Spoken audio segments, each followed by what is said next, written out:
This has been a long time coming. Die Another Day.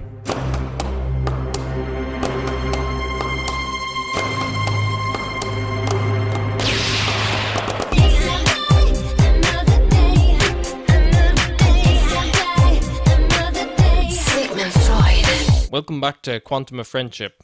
This is our live record for Die Another Day, and we are very excited. We have a very special guest with us.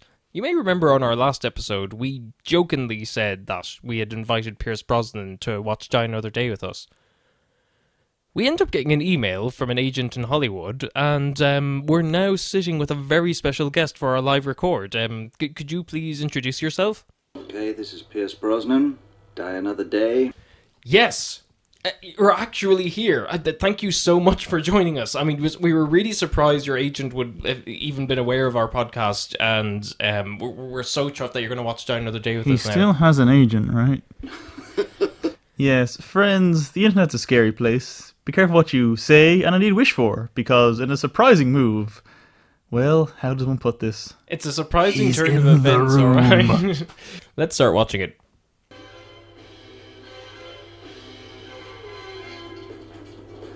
There I am, in the old white box.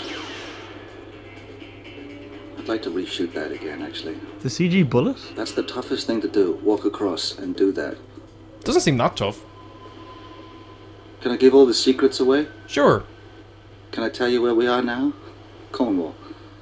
That's Hawaii. What? Which one? They shot this, they had 2 days of opportunity to catch these waves on the north shore of Hawaii, and that's me.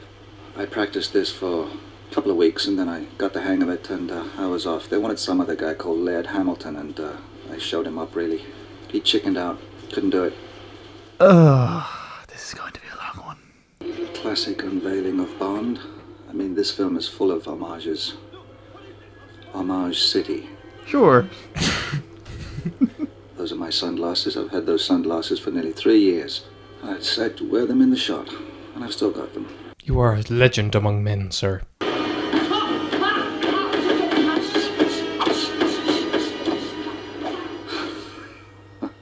I love this scene.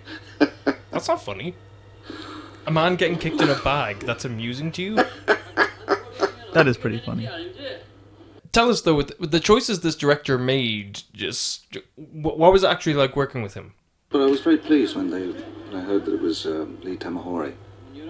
I was a big fan of Lee's work, and he brings a very tight grittiness to the film. So the thing is to make it as real, and then also to create the fantasy. It's a fine balancing act, really, between reality, fantasy, humor, campness, and you're trying to please everybody. It's a big audience to please. You have the Bond aficionados, who are the diehards, Like me. for many years, and then you have a whole new audience coming up behind them. Like me, when I saw it in the cinema. I am Zhao. These things are very hard to pilot. I mean, it's like trying to drive a bar of soap, really. How is it like driving soap? What? They're very tricky. And I think there's only maybe one shot with me driving. What can you tell us about the day you shot this sequence? Mr. Van Beer, let me show The you. day we shot this sequence, my 5-year-old son came down. He asked to come down, and I said, sure, come to work, it'd be great. And, you know, if you have no dialogue, then you don't really have a homework the night before, so to speak. You've got no lines to learn. It's a huge action sequence. You're in the character, you've got the story in your head. So you really show up and you're not quite sure what the director has in mind for you. So anyway, my son came down. It's the sequence where I start running here in a minute. It was like 5 cameras, 600 extras.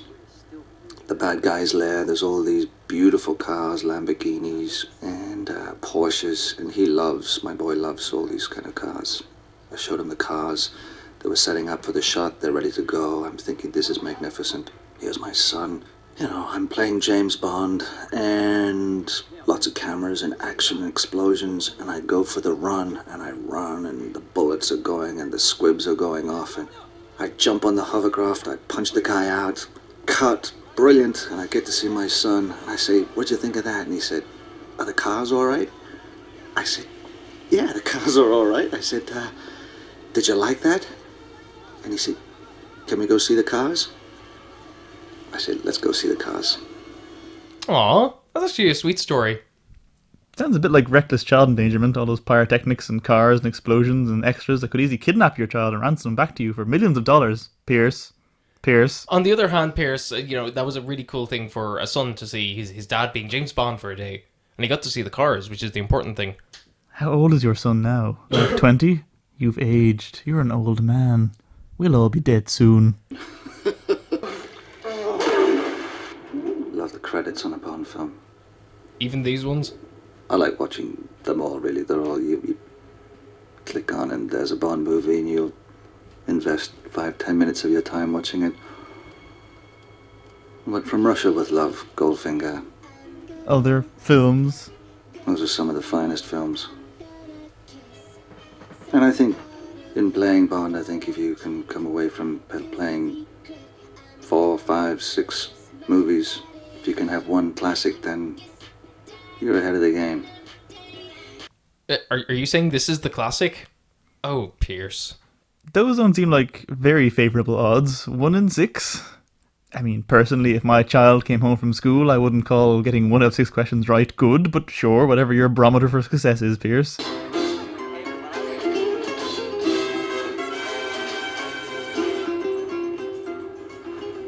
This is Cadiz. Cadiz. This is Hackney Wick. That's not funny.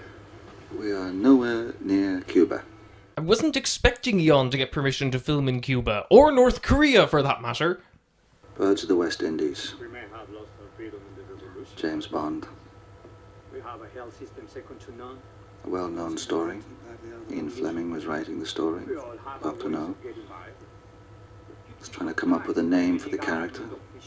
A boring, blunt name he wanted, and he looked up at the bookcase, and there was James Bond, Birds of the West Indies. Yes, Pierce, that well-known story of his famously first published book, Dr. No, it's Casino Royale, Pierce. It's Casino Royale. The sequence coming up here with Hallie, we really wanted to have great weather for her coming out of the surf. I mean, it's a classic sequence. It's an homage to Yes. the old Bond movies, Ursula Andress. This is the sequence where she gagged on the fig. I don't know, in one of the takes I said something which made her laugh, and poor Hallie gasped, and I thought it was just a little kind of catch in her throat. The next thing is she wasn't breathing properly. I saved her life. Uh-huh. These sex scenes are never that graphic, are they? Yeah, that pushed the envelope. I mean, just a lot of heavy breathing and tumbling around in the sheets. That's fairly raunchy for a Bond movie. But that, again, is thanks to Lee. I mean, Lee wanted to push the envelope on this whole film. And he did, I think, to the max in certain areas. And it's one of the restrictions that you have to live with playing these movies. You know, the blood can't be too real, the violence can't be too on the nose, and the sex certainly can't be likewise on the nose, so to speak. Aww. It's like hearing my dad talk about his fetishes. Again. Pierce. There's an elephant in the room. We should probably get this out of the way. Can you tell us why they decided to go with so much CGI when Bond is known for its great practical stunts? You know, you've got a big story with lots of action. And you've got more CGI and special effects than in any other film. I think, again, Lee Tamahori wanted to push the envelope in that area, and quite rightly. I mean, the great thing about a Bond film is that the stunts are in camera. The stuntman, the actor are there performing the stunt. And I think you get a lot of that in this movie, but you also get the pyrotechnics and the CGI effects. In other words, you're completely contradicting yourself.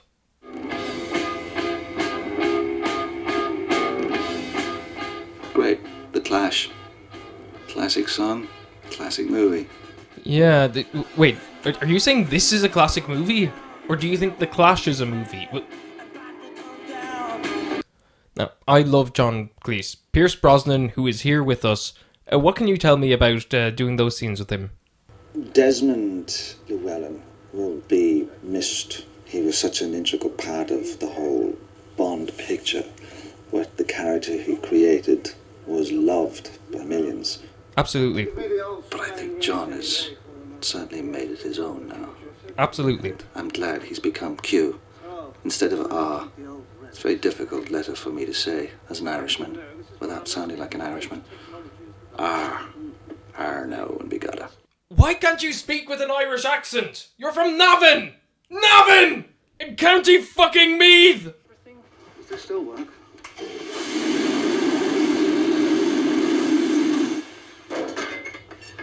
I think Olga Kleb's shoe was the original shoe. Is it Olga? Rosa. Oh, Rosa. Pierce. How would MI6 have her shoe? Fetishists. That was the original backpack, jetpack from the Sean Connery movie. The Sean Connery movie, you say?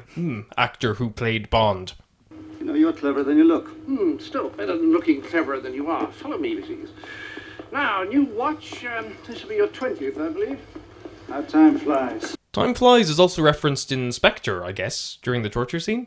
Are you from the future, Pierce? Or the past? Oh. 2002, maybe. Which war? I just got that line. Finally. This is your 20th watch. 20th movie. 20th watch. Of course. Yes, I read the script. Pierce, what exactly was going through your mind when you're shooting this windsurfing scene? Look at this. When we came to do this windsurfing sequence, green screen, they had the canopy above my head and it just didn't feel right. It was something that was right there in that shot. We came back after lunch and I realized that they should have had the canopy out in front of me because the wind is behind you, so it's pulling you.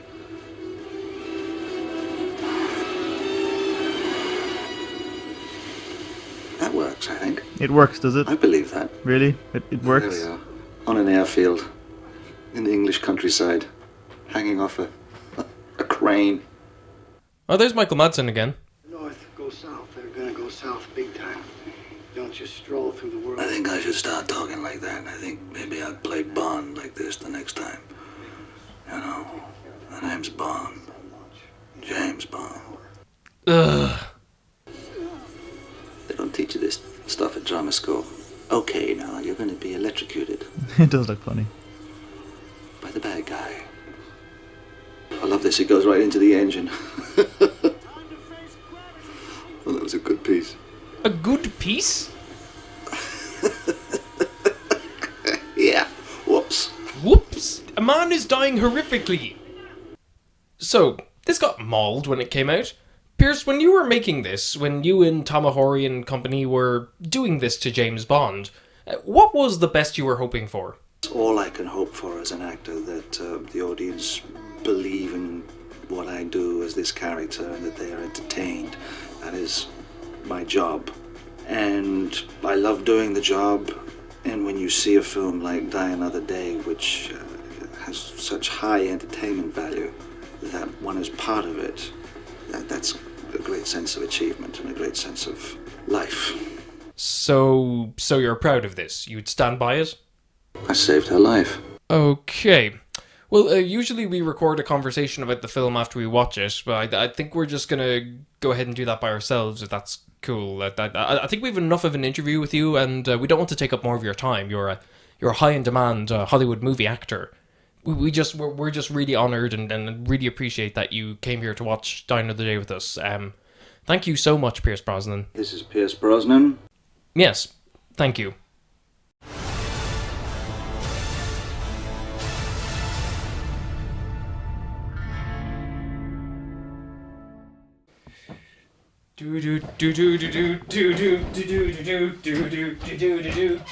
No matter.